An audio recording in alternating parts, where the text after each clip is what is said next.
বাঁকুড়া জেলার বনগ্রাম সংলগ্ন বাঁকুড়া দুর্গাপুর রাজ্য সড়কে ভয়াবহ সড়ক দুর্ঘটনা।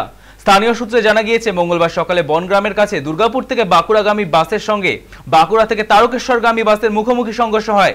দুর্ঘটনার তীব্রতায় দুই বাসের সামনের অংশ চূর্ণ বিচূর্ণ হয়ে যায়। ঘটনায় প্রায় 30 জন যাত্রী আহত হয়। তাদের মধ্যে অন্তত 7 জন গুরুতর জখম অবস্থায় বাঁকুড়া সম্মেলনী মেডিকেল কলেজ ও হাসপাতালে ভর্তি রয়েছেন। বাকিদের বেলিয়াতোর গ্রামীণ হাসপাতালে প্রাথমিক চিকিৎসার পর ছেড়ে দেওয়া হয়েছে। দুর্ঘটনার খবর ছড়িয়ে পড়তেই স্থানীয়রা ছুটে এসে আহতদের উদ্ধারে হাত লাগান।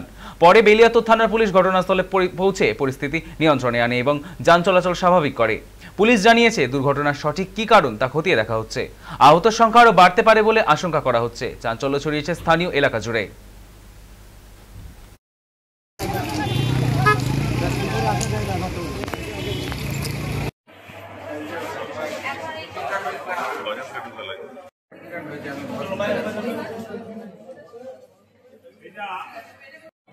মাথায় আঘাতে বমি করেছে।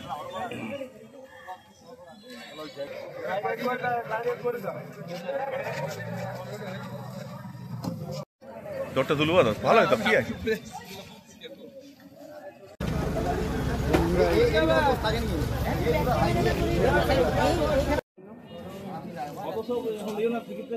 হ্যাঁ, টিকিটটা করা।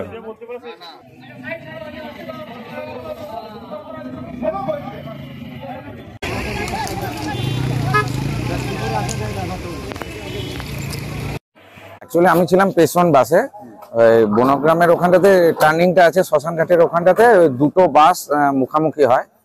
একটা বাস রাস্তায় গেছে আর একটা বাস তো পুরো মানে খাদে চলে গেছে একদম।